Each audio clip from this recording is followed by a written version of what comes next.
Hey folks, welcome to Module 2. In this module, our expert will cover on-site and off-site optimization. So let's get ready to take some notes and let's jump right in. All right, so the most important thing when you're doing SEO on site or on page is going to be content. Content is everything. You want to make sure it's keyword rich, and you want to make sure that it's natural, real, natural content, because Google's algorithms, believe it or not, can tell the difference between something that was sort of forced and faked and put together purely for the purpose of keyword stuffing versus something that's actually naturally written by a human. Now, this is a very long, keyword-rich article right here. This is a great blog post. There's a few things you can do throughout your content, whether it be a page or a blog post like this, that ensures that you maximize the potential points, if you will, that Google's algorithms will give you. Step one, you want to make sure that your keyword that you're trying to rank for, your key phrase, is in the title itself. And if it's verbatim in there, that's even better.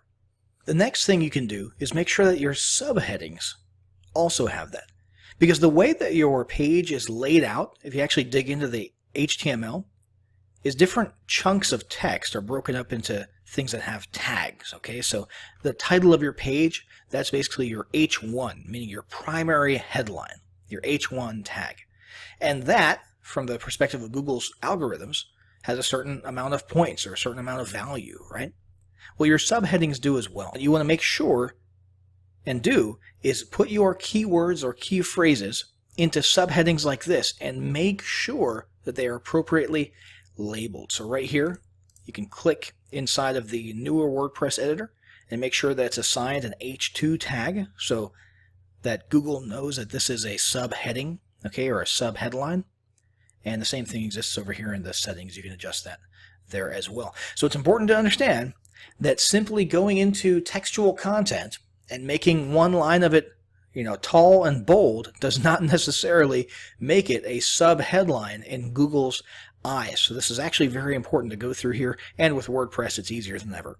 All right, so make sure that your sub-headlines, those text boxes, are assigned H2 tags. And if you have sub-headlines, hey, feel free to use H3, H4, and so on. But make sure that those are appropriately labeled. The next thing is to make sure that your keywords are simply used organically throughout the content, okay, in an equitable and thorough fashion. All right, you're not keyword stuffing here. You're not overdoing it, because Google will notice that as well. And you're also not acting like a robot and just putting the exact 100% same key phrase over and over and over again either, okay? You want to mix and match. I mean, you definitely want to have a handful of the exact key phrase in here. However, you also want to mix and match with different, variations. So plural here, right? A different definite article over there. Apostrophe here, possessive there. Maybe even some synonyms from time to time. So you want to make sure it's very organic as well. The next thing you can do is everybody, first off, should be using some type of an SEO tool or plugin like Yoast. Yoast is probably the best one out there. And what you can do is actually manipulate the meta tags for your website. So with Yoast SEO, you can come right in here and you can add a little meta description. Now, this is a pretty short meta description here. All right, yours should be a little bit longer. You want to shoot for around, 100, 120 characters. And this is what people see when they see your website or web page in the search results. They see that little snippet there as sort of a preview underneath the main heading of the search result. Next, there's a slug, okay, which is the actual sort of URL after the main domain of your website. And that should be keyword rich as well. You can check the analytics for your focus key phrase. So in our case, our focus key phrase right now is robot vacuums for pet hair. And you'll see all sorts of things in a to-do list here. Okay, you'll notice there's no internal links on this page. There should be. Internal linking is very important to Google. Key phrase in the introduction, your key phrase or its synonyms do not appear in the first paragraph. So we would want to go back up there to that first paragraph and make sure that the first paragraph uses our key phrase, if that's one of the main things that we want to rank for. Key phrase density. It's only found one time, at least verbatim, in the article. It recommends 7 times for this length of text. Key phrase in subheadings. Use more key phrases or synonyms in your higher level subheadings. That's referring to those H2 and H3 tags that we talked about. It'll also tell you what you're doing good. You've got lots of outbound links in this article. That's good. A lot of people think you don't want outbound links because you want people to stay on your site. People will leave your site no matter what. You want to do it on your terms, and fact is, Google loves outbound links because that tells them that you're a useful and helpful site, so you'll rank higher. Key phrase length, that's good for the one that we're targeting here. Text length is pretty good. That's a long article. Google's going to like that because they love content, right? And some of the more important ones here, key phrase, the exact match appears in the title at the beginning of our article. Okay, so that's good. Google's going to love that. SEO title width, good job. And key phrase in slug, like we said, the slug itself right here contains our key phrase. So you can see all that point value stuff, and there's plenty of other stuff that you can do as well to increase your on-site or on-page SEO. Number one, you want to make sure it's mobile optimized. Mobile optimize your entire website because Google cares about that. And you're going to lose points if it's not mobile optimized. And the next thing you want to do is find ways to increase your stick duration, your stick rate on your site. Google knows if people show up on your site and then immediately leave. Okay, they have that data. They know what's going on. And if people show up on your site and then they leave within the first 10 seconds, that tells them that your site is not what people want. And that's what Google cares about. What do people want? So here's some things you can do to increase your stick rate. Number one, you can add a video. Okay, videos are fantastic because people click and they watch them. And that increases the amount of time that they stay on your page if they want to keep watching the video. So if you can have a compelling video that people are going to click and watch and stay on your site for a little while, that's going to increase your stick rate and Google's going to like you more. You can also just make sure that your content is actually relevant to the targeted keywords. If people actually find on your page the things that they are looking for, they're not going to leave. So make sure your stuff reads well, and that's where the readability analysis comes in handy with Yoast here. All right, people would say that this, in a technical sense, doesn't have anything to do with SEO. Indirectly, it does. Okay, the easier it is and more enjoyable it is to read your content, the more likely people are going to stay on your page longer. Okay, so the longer people stick around, the better. So there's a couple of things that you can do like that to increase the amount of time people spend on your page. Now, Google also loves multimedia. So in addition to videos being good because they increase your stick rate, the fact that you have videos, especially if they're embeds of YouTube videos, by the way, because Google likes YouTube because they own YouTube, that can be useful simply because it's a type of content that Google knows people like. However, you can also add more images. All right, this here is a very image-rich post, and Google notices those images, and you get cool points for that. Okay, your ranking is going to be better if you have more images, more rich media. Another thing you can do is ensure that those images have actual file names that match your keywords. Okay, so if your image file names are keyword rich, and then also if someone comes over to your website and they hover over an image or they hold down the Alt button, it's not happening here, but it would happen on the actual published version of the page, they can see a name. It's called the Alt title. You want to make sure your alt title is keyword specific as well. You want to make sure that all these different things on your page are keyword rich. And finally, the other thing that we already mentioned a little bit earlier, internal linking and external linking. Okay? Google loves when you make it easy for people to find things both on your site and other people's sites. Okay, so if you have internal linking, linking to other blog posts, other articles on your website, that's great. And if you have external linking and you're opening yourself up to the outside world and recommending good stuff and sending people in other directions, all this stuff tells Google that you are a real site, a real human site that's actually trying to be helpful, and you're going to increase in your rankings. So that's on-site or on-page SEO. And that's about all you can do, is make sure your content is great and all those other things that we talked about. Beyond that, if you want to rise up in the search rankings, it's going to come down to off-site SEO. And what's off-site SEO? Basically, it's backlinks. Backlinks form the core of off-site SEO. In fact, Google has publicly revealed that the two most important things to them, the things that give you the most points inside of their Google algorithm, are content, which is on-site, and backlinks. Nothing else matters as much. Being mobile responsive doesn't matter as much. The stick rate doesn't matter as much. Rich media doesn't necessarily matter as much. At the end of the day, the two things that are the most important are content and links. So, here's what you do. You come over here to Google. Once again, we're utilizing Google. And we're going to look for robot vacuum blog.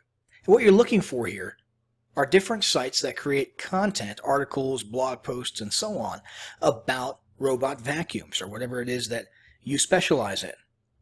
And you want to reach out to these different top-ranking sites because they're at the top of Google. So you know they have high link authority. You know that they have a lot of link juice, a lot of value. You want to take these and see if you can somehow get one of your links on them. Now, the old school way of doing it used to be just to go to their blogs and go to the comment section. So let's go to this one here. Scroll all the way down to the bottom of the blog post and make a comment with your link in the comment. Now that today, it's not technically spam per se, but today it's pretty much universally considered spam, and Google does not reward that nearly as much as they used to. In fact, if you do too much of it, you can actually get slapped. Okay, so you don't want to do that anymore. What you want to do is form actual strategic partnerships with these sites, like this one, the Robot Cleaner Store. And you have other sites out there that you can find that also rank high in and produce content for your niche. Like right here, scarymommy.com. Looks like she's got a somewhat humorous blog post about robot vacuums. Here we've got Treatle, automatic robot vacuum, how I made my choice. Lots of review type stuff, right? Talking about whether you should get a robot vacuum cleaner. These are all blogs and websites that you could reach out to and make a guest post. Okay? It's basically reach out to them, send them an email, and say, hey, I've got some impressive content or important content that could be useful to your audience. Can I make a guest post and link back to my site? And they might want something in return. Maybe they want a residual guest post from your site to theirs.